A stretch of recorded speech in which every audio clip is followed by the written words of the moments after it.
할렐루야, 거룩한 주님의 날입니다. 오늘도 살아계신 아버지 하나님께 귀한 예배를 올려드리시는 여러분 모두에게 하늘의 은총과 평강이 가득 임하게 되길 주님의 이름으로 간절히 축복합니다.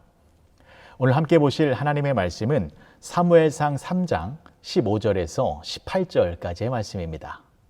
제가 봉독해 올리겠습니다. 사무엘이 아침까지 누웠다가 여호와의 집의 문을 열었으나 그 이상을 엘리에게 알게 하기를 두려워하더니 엘리가 사무엘을 불러 이르되 내 아들 사무엘아 하니 그가 대답하되 내가 여기 있나이다 하니 그가 이르되 내게 무엇을 말씀하셨느냐 청하노니 내게 숨기지 말라. 내게 말씀하신 모든 것을 하나라도 숨기면 하나님이 내게 벌을 내리시고 또 내리시기를 원하노라 하는지라.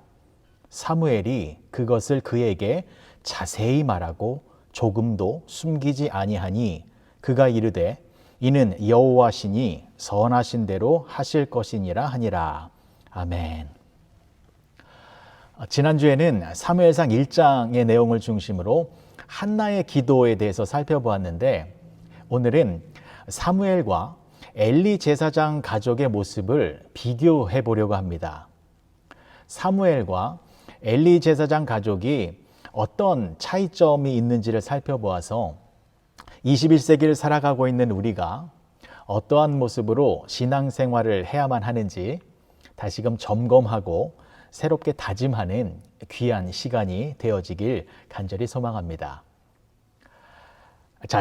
지난주에 살펴본 것은 아이를 갖지 못한 한나가 하나님 앞에 나와 기도를 했습니다. 나는 마음이 슬픈 여자입니다 하면서 마음을 토해내는 기도를 했습니다. 하나님께서는 그 기도를 들으시고 한나에게 아들을 주셨는데 그 아들이 사무엘입니다. 그런데 사무엘은 하나님이 주신 아들입니다. 더 정확히 말하면 하나님께서 특별한 목적을 가지고 사무엘을 이 땅에 태어나게 하신 것입니다. 그래서 하나님께서는 사무엘이 태어나는 모든 과정을 주님께서 직접 계획하셨고 또한 하나님께서 직접 개입하셨습니다. 한나의 태를 일부러 막으셨고 그래서 한나를 그 문제를 가지고 기도의 자리로 나오게 하셨고 한나는 기도를 할 때에 나에게 아들을 주시면 그 아들을 하나님께 바치겠습니다 라는 기도를 하게 하셨고 하나님께서는 그 기도에 응답하셔서 사무엘을 잉태케 하신 것이었습니다. 그리고 실제로 한나는 사무엘을 출산하고 아이가 젖을 떼기 시작할 때에 기도로 서원한 것을 이행하기 위하여 사무엘을 하나님의 성전에 바쳤습니다. 그래서 사무엘은 부모님이 계시는 가정이 아니라 하나님의 성전에서 성장하게 되었습니다. 사무엘상 2장 18절의 말씀입니다. 사무엘은 어렸을 때에 세마포 에봇을 입고 여호와 앞에서 섬겼더라. 사무엘은 세마포 에봇을 입었는데 에봇은 제사장의 의복입니다. 그러니까 사무엘은 어려서부터 하나님의 전에서 제사장으로 하나님을 섬기는 일을 한 것이었습니다. 자, 그러니까 지금까지의 설명만 들어보아도 사무엘의 인생은 남들과는 다르다라는 것을 알 수가 있게 됩니다. 사무엘은 출생과 동시에 하나님을 섬기는 제사장, 하나님의 말씀을 증거하는 선지자로서의 인생이 정해져 있었던 것이었고 사무엘은 그러한 거룩한 사명을 이루기 위하여 이 땅에 태어난 것이었습니다. 그래서 사무엘은 하나님이 보내신 사람입니다. 하나님의 특별한 목적을 이루기 위하여 하나님이 이 땅에 보내신 특별한 존재였던 것입니다. 그런데요, 하나님께서는 지금도 이 땅에 사무엘을 보내고 계십니다. 하나님의 특별한 목적을 이루기 위하여 지금 21세기에도 하나님께서는 사무엘을 보내고 계십니다. 21세기의 사무엘, 그들은 누구인지 조금 후에 알려드리도록 하겠습니다. 자, 하나님께서는 사무엘을 이 땅에 보내셨는데 사무엘을 통하여 무슨 일을 이루고자 하셨을까요? 지금부터 자세히 살펴보도록 하겠습니다. 먼저 사무엘이 태어났을 당시, 그 당시에 시대적인 상황을 간략하게 말씀을 드리자면 그때는 사사시대였습니다. 사사시대는 어떤 시대냐면 하나님의 말씀이 무시되고 사람들의 생각이 더 중요한 시대였습니다. 성경에 보시면 사사시대의 특징을 이렇게 기록하고 있습니다. 사사기 21장 25절의 말씀을 보시면 그때에 이스라엘의 왕이 없으므로 사람이 각기 자기의 소견에 옳은 대로 행하였더라. 하나님이 이스라엘의 왕이신데 하나님을 왕으로 섬기지 아니하고 이스라엘 백성들이 각기 자신의 소견에 옳은 대로 행하였다라는 것입니다. 이것은 왕이신 하나님의 말씀은 철저히 무시하고 나의 행복을 위하여 나의 생각, 나의 판단, 나의 기준을 더 중요하게 여기며 살아갔다라는 것입니다. 그래서 사무엘 시대에는 하나님의 말씀이 희귀한 시대였습니다. 사무엘상 3장 1절의 말씀입니다. 아이 사무엘이 엘리 앞에서 여호와를 섬길 때에는 여호와의 말씀이 희귀하여 이상이 흔히 보이지 않았더라. 여호와의 말씀이 희귀했다라고 합니다. 그런데 이것은 하나님의 말씀이 없었다라는 것은 아닙니다. 하나님께서 아무 말씀도 안 하셨다라는 뜻이 아닙니다. 하나님은 언제나 말씀하시는 분이십니다. 그 당시에도 하나님의 말씀은 있었습니다. 모세오경이 있었습니다. 창세기, 출애굽기, 레위기, 민수기, 신명기, 이 모세오경 안에 하나님의 말씀이 가득 담겨 있었습니다. 그러니까 사사시대에도 분명히 하나님의 말씀은 있었습니다. 모세오경을 통하여서 하나님께서는 계속하여 이스라엘 백성들에게 말씀을 하고 계셨습니다. 그렇다면 사무엘 시대에 하나님의 말씀이 희귀했다라는 것은 무슨 뜻일까요? 그것은 하나님의 말씀이 없었다라는 것이 아니라 사람들이 하나님의 말씀을 듣지 않았다라는 것입니다. 하나님의 말씀을 지키고 순종하고 그 말씀대로 행하며 살지 않았다라는 것입니다. 하나님의 말씀을 내 삶의 기준으로 삼아서 무엇이 옳은 일이고 무엇이 잘못된 일인지를 하나님의 말씀을 통하여 분별하지 않았다라는 것입니다. 여러분, 하나님의 말씀을 듣는다라는 것은 하나님의 말씀을 지키고 순종하고 행하는 것을 말하는 것입니다. 단순히 귀로 듣고 흘려버리는 것은 말씀을 듣는 것이 아닙니다. 하나님의 말씀은 귀로 듣고 마음판에 새겨져서 그 말씀이 반드시 행동으로 나타나야 하는 것입니다. 그런데 사무엘 시대에는 하나님의 말씀이 있는데도 불구하고 그 하나님의 말씀을 지키며 살아가는 것이 아니라 내 생각, 내 판단, 내 계획을 더 중요하게 여겨서 나의 행복을 위하여 내가 하고 싶은 대로 내 마음대로 살아갔다라는 것입니다. 그렇게 하나님의 말씀이 있는데도 불구하고 하나님의 말씀을 무시하고 살아가는 시대가 사사시대였습니다. 그런데 여러분, 오늘날도 이와 같은 모습이 나타나고 있지 않습니까? 지금 21세기는 그야말로 말씀의 홍수 시대입니다. 인터넷과 유튜브를 들어가 보면 굉장한 설교 말씀들이 차고 넘치고 있습니다. 그래서 우리는 언제 어디서나 아무런 제약 없이 하나님의 말씀을 실컷 들을 수 있는 놀라운 시대가 되었습니다. 인류 역사 속에서 이런 시대는 없었습니다. 하지만 말씀의 홍수 속에서도 하나님의 말씀이 들리는 사람이 있고 들리지 않는 사람이 있습니다. 분명히 있습니다. 하나님의 말씀은 여전히 선포되어지고 있는데 그 말씀을 듣는 자가 있고 듣지 못하는 자가 있습니다. 하나님의 말씀을 듣는 자가 누구입니까? 하나님의 말씀을 나의 삶의 기준으로 삼아서 하나님의 말씀을 지키고 행하는 사람들입니다. 하나님께서 가라라고 말씀하시면 가고, 하나님께서 멈추라라고 말씀하시면 멈추고, 하나님께서 주라라고 말씀하시면 주고, 하나님께서 포기하라라고 말씀하시면 포기하는, 그렇게 하나님의 말씀이 내 삶의 기준이 되어서 하나님의 말씀과 내가 하나가 되어 말씀으로 인생을 살아가는 사람들입니다. 그러나 하나님의 말씀을 듣지 못하는 사람들이 있습니다. 누구입니까? 하나님의 말씀과 내 생각이 따로 분리되어 있는 사람입니다. 하나님의 말씀을 듣기는 하지만 순종하지는 않는 사람들입니다.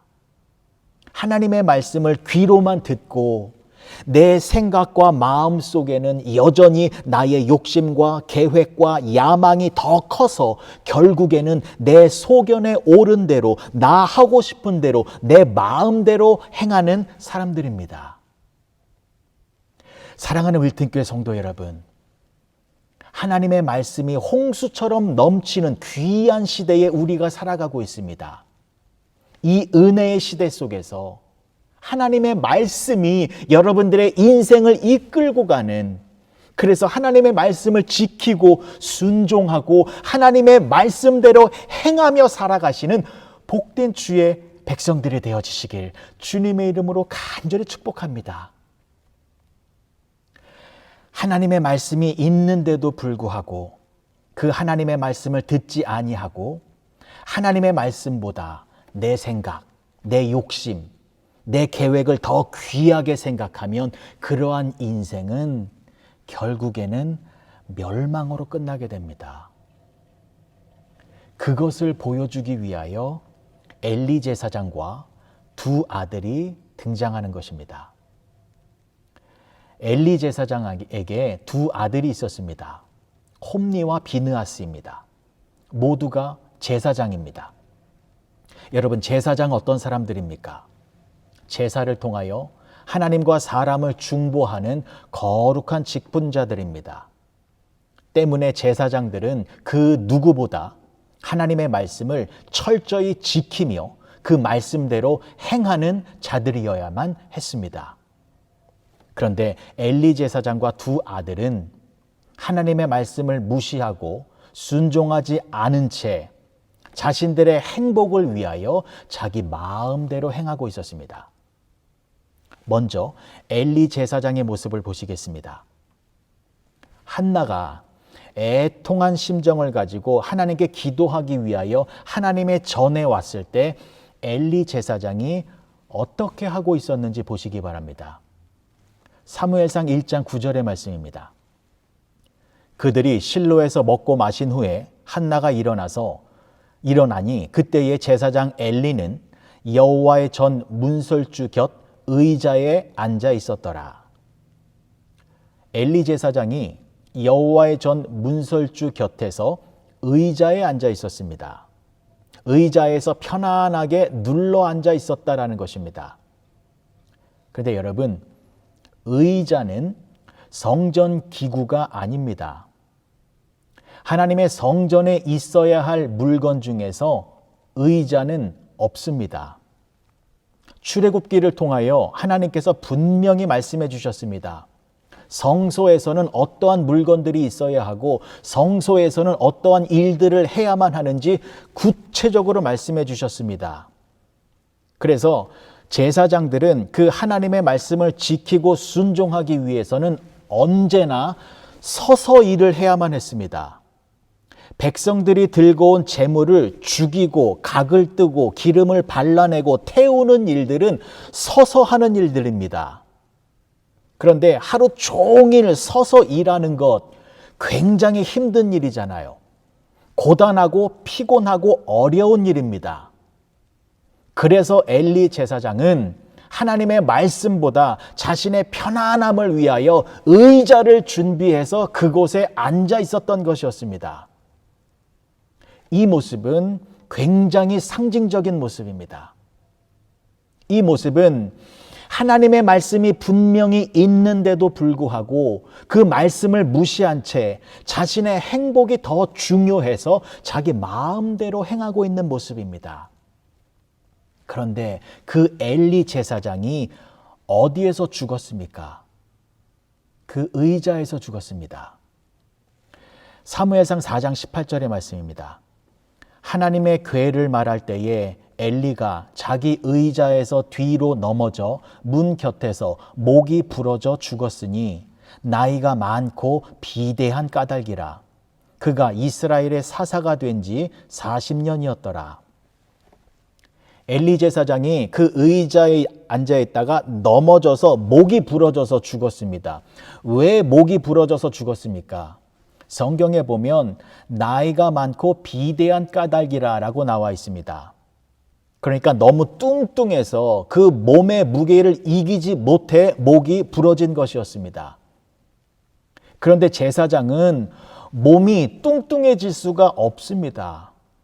하나님의 말씀에 철저히 순종해서 부지런히 서서 일을 했다면 몸이 비대해질 수가 없는 것입니다.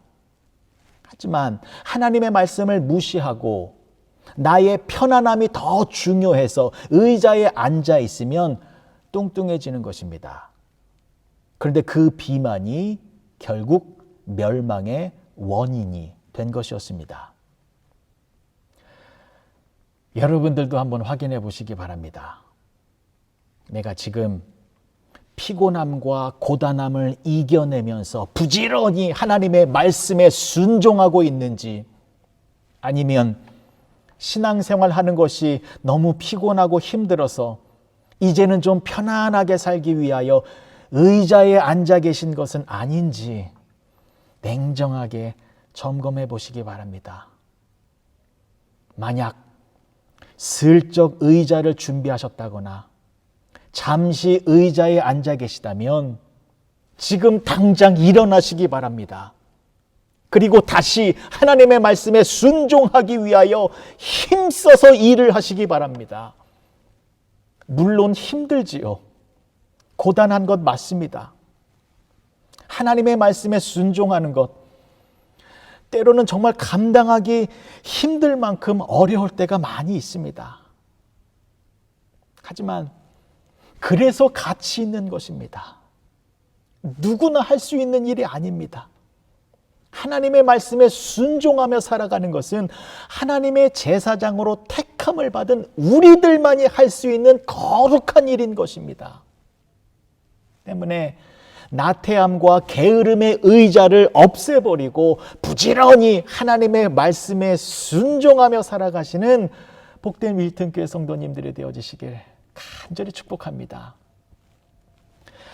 그리고 엘리 제사장에게는 두 아들이 있었지요. 홈니와 비느하스인데 이 두 아들도 하나님의 말씀을 무시하고 자신들 마음대로 악한 일을 저지르고 있었습니다. 사무엘상 2장을 보시면 그 내용이 쭉 나와 있는데 읽어보시면 참 가관입니다. 백성들이 제물로 드린 그 고기를 가마솥에 넣어서 삶고 있을 때에 그 갈고리, 이 3살 갈고리를 그 가마솥에 푹 찔러 넣어서 그 갈고리에 걸려 나오는 고기를 두 아들이 가져갔습니다. 그리고 어쩔 때는 이 삶은 고기가 너무 지겨워서 다른 요리를 해먹고 싶을 때는 그 백성들에게 가서 제물을 삶기 전에 생고기를 달라라고 요청했습니다. 백성들이 안 된다라고 하면 협박해서 그것을 뺏어오기도 했습니다. 그리고 이 두 아들은 심지어 성전에서 수종드는 여인들과 음란한 짓을 하기도 했습니다. 이 두 아들도 마찬가지였습니다.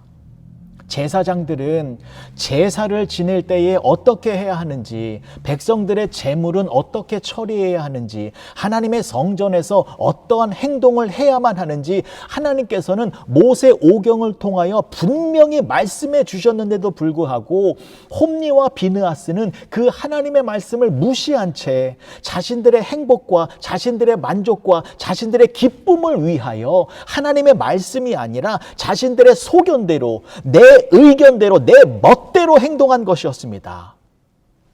그래서 어떻게 되어졌습니까?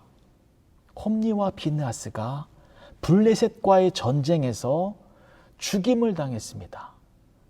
그리고 그 전쟁터에서 하나님의 법궤까지 빼앗기고 말았습니다. 그러니까 하나님의 말씀이 있는데도 불구하고 그 하나님의 말씀을 삶의 기준으로 삼아 그 하나님의 말씀대로 순종하지 아니하고 자신의 뜻과 자신의 생각과 자신의 주장을 더 의지하고 살게 되면 결국에는 생명의 구원을 보장받지 못한다라는 것입니다. 그래서 엘리 제사장과 그 두 아들의 죽음은 이 시대의 영적인 상태를 말해주고 있는 것입니다. 하나님의 말씀이 인터넷과 첨단 통신망을 통하여서 많은 사람들에게 들려지고 있지만, 그러나 수많은 사람들이 여전히 하나님의 말씀은 무시하고 자신들의 행복만을 위하여 자신들의 소견이 옳은 대로 마음대로 살아가고 있는 삶을 살고 있습니다. 그런데 이렇게 하나님의 말씀을 무시하고 살아가면 결국에는 사망에 이르게 되는 것입니다. 그래서 하나님께서는 멸망과 사망과 저주에서 벗어날 수 있는 방법을 알려주시기 위하여 사무엘을 이 땅에 보내신 것입니다. 엘리와 두 아들에게 멸망으로 치닫고 있는 그 엘리 가족에게 구원의 기회를 주시기 위하여 사무엘을 등장시키신 것입니다. 하나님께서 사무엘을 어떻게 사용하셨는지 보시기 바랍니다. 사무엘상 3장 4절의 말씀입니다. 여호와께서 사무엘을 부르시는지라 그가 대답하되 내가 여기 있나이다 하고, 하나님이 사무엘을 부르셨습니다. 사무엘아, 사무엘아, 사무엘아. 3번이나 부르셨습니다. 하지만 사무엘은 아직 어렸기 때문에 이것이 하나님의 음성인 줄 몰랐습니다. 그 음성이 엘리 제사장이 부른 줄만 알고 엘리 제사장에게 다가가서 저를 부르셨습니까? 라고 말을 하였습니다. 그런데 엘리 제사장은 하나님께서 사무엘을 부르셨다라는 것을 직감하고는 사무엘에게 다시 하나님이 너를 부르시면 하나님께서 너에게 무슨 말씀을 하시는지 잘 들어보라 라고 말을 해주었습니다. 그리고 하나님의 말씀이 사무엘에게 임하였습니다. 하나님의 말씀이 희귀하던 그 시절에 드디어 하나님의 말씀이 사무엘에게 임한 것이었습니다. 사무엘상 3장 10절과 11절의 말씀입니다. 여호와께서 임하여 서서 전과 같이 사무엘아 사무엘아 부르시는지라. 사무엘이 이르되 말씀하옵소서 주의 종이 듣겠나이다 하니, 여호와께서 사무엘에게 이르시되 보라 내가 이스라엘 중에 한 일을 행하리니 그것을 듣는 자마다 두 귀가 울리리라. 하나님께서 사무엘에게 말씀을 주셨습니다. 그러니까 사무엘은 하나님의 말씀을 들은 것입니다. 하나님의 말씀이 주어졌을 때 하나님의 말씀을 듣는 자가 있고 듣지 못하는 자가 있는데 사무엘은 하나님의 말씀을 듣는 자였다라는 것입니다. 그런데 여기서 주목해 봐야 할 것은 하나님의 말씀을 듣는 자들의 특징이 나타납니다. 사무엘이 어떻게 행동했는지 보시기 바랍니다. 자, 하나님께서 사무엘에게 말씀을 주셨는데 이런 말씀을 주셨습니다. 사무엘상 3장 12절에서 14절까지의 말씀입니다. 내가 엘리의 집에 대하여 말한 것을 처음부터 끝까지 그날에 그에게 다 이루리라. 내가 그의 집을 영원토록 심판하겠다고 그에게 말한 것은 그가 아는 죄악 때문이니 이는 그가 자기의 아들들이 저주를 자청하되 금하지 아니하였음이니라. 그러므로 내가 엘리의 집에 대하여 맹세하기를 엘리 집의 죄악은 제물로나 예물로나 영원히 속죄함을 받지 못하리라 하였노라 하셨더라. 하나님께서는 엘리 제사장과 그 아들들의 죄악된 모습을 보시고 그 집안을 영원히 심판하시겠다라고 하는 무서운 경고의 말씀을 해주셨습니다. 이 하나님의 말씀을 사무엘이 들은 것입니다. 그러면 사무엘의 마음은 얼마나 불편했을까요? 엘리 제사장은 자신이 섬기고 있는 제사장인데 그 제사장 가문이 패망하게 된다라는 소식을 들었을 때 마음이 편안하지는 않았을 것입니다. 그런데 더 곤란한 일이 생겼습니다. 그 엘리 제사장이 사무엘에게 사무엘아, 하나님께서 뭐라고 말씀하시더냐? 자신에게 말해달라라는 것입니다. 그걸 어떻게 말합니까? 하나님께서 당신과 당신 아들들을 다 죽이시겠답니다. 이 말을 어떻게 말을 합니까? 그런데 엘리 제사장은 솔직하게 다 말해달라라고 재촉을 합니다. 그리고 사무엘은 엘리 제사장에게 그 하나님의 말씀을 전달하는데 성경 말씀을 보시면 아주 중요한 말이 나옵니다. 사무엘상 3장 18절의 말씀입니다.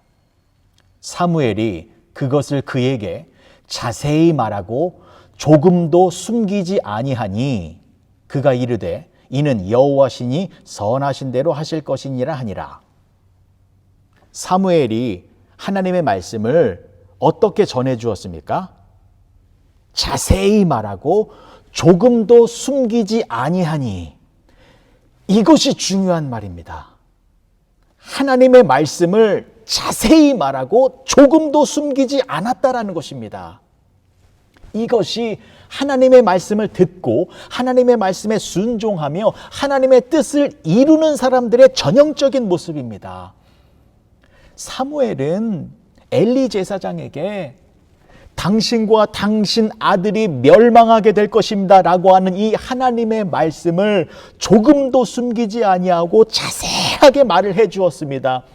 미안했습니다. 거북했습니다. 불편했습니다. 하지만 눈치 보지 아니하고 자세하게 하나도 숨기지 아니하고 정확하게 말을 해 주어야만 했습니다.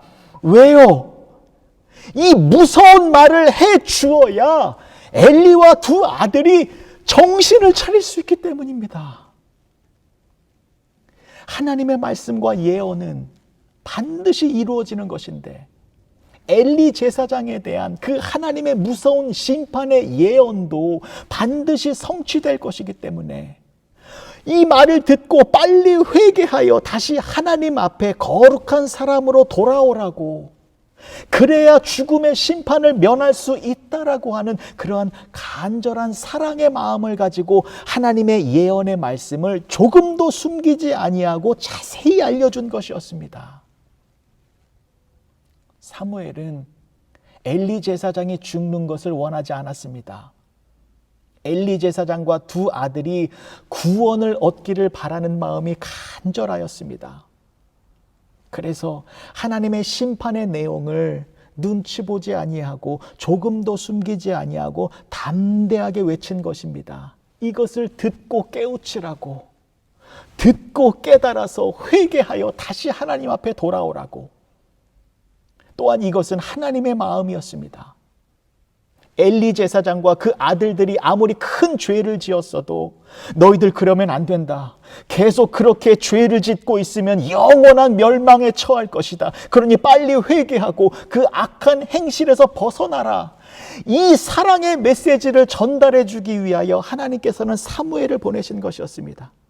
이 구원의 메시지를 전달해 주시기 위하여 하나님께서는 사무엘을 키우고 계신 것이었습니다.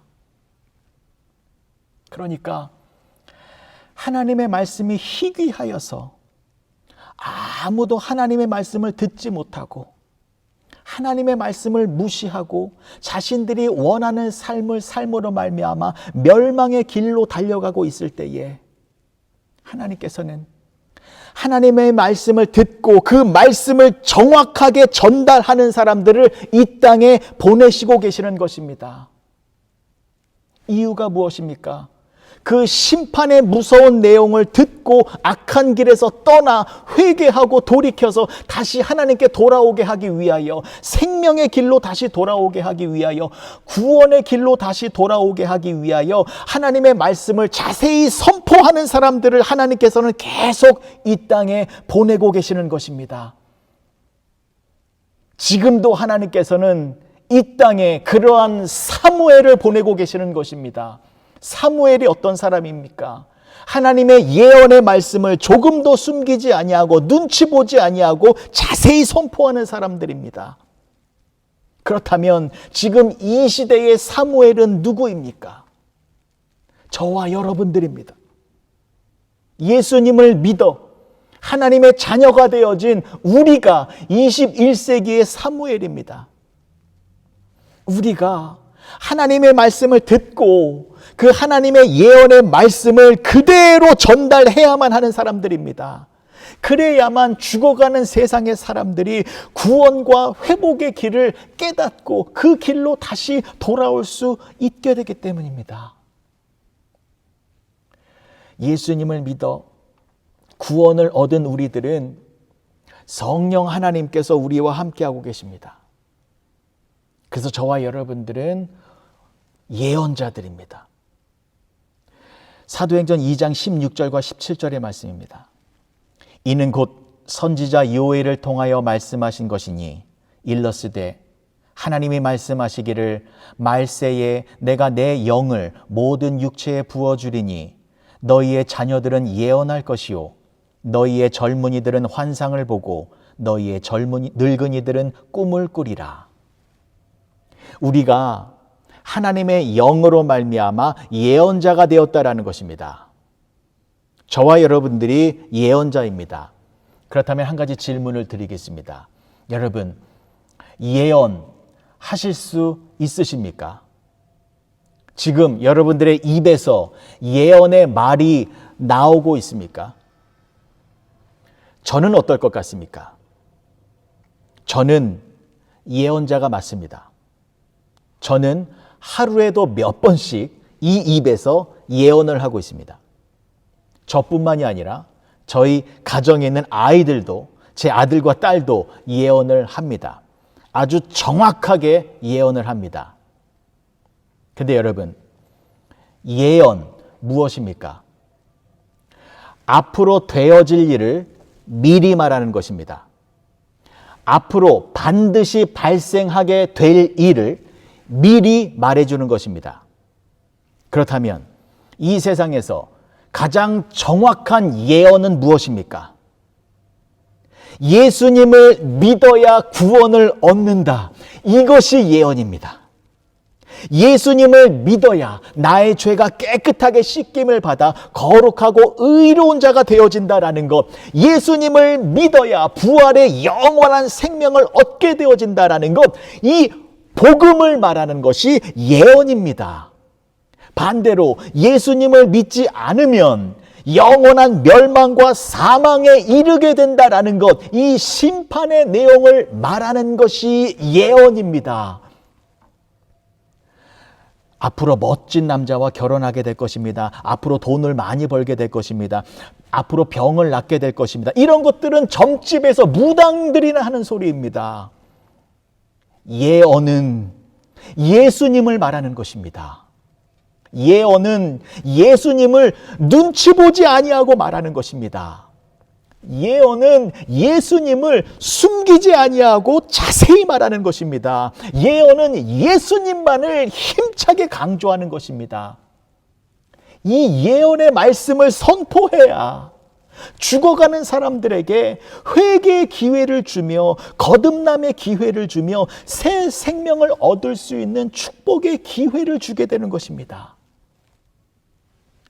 사무엘이 하나님의 예언의 말씀을 엘리 제사장에게 조금도 숨기지 아니하고 자세히 말했던 것처럼 지금 이 시대에도 하나님께서는 저와 여러분들을 사무엘로 이 땅에 보내셔서 세상 모든 사람들에게 하나님의 예언의 말씀을 자세히 선포하도록 우리를 사용하고 계시다라는 것을 잊지 마시기 바랍니다.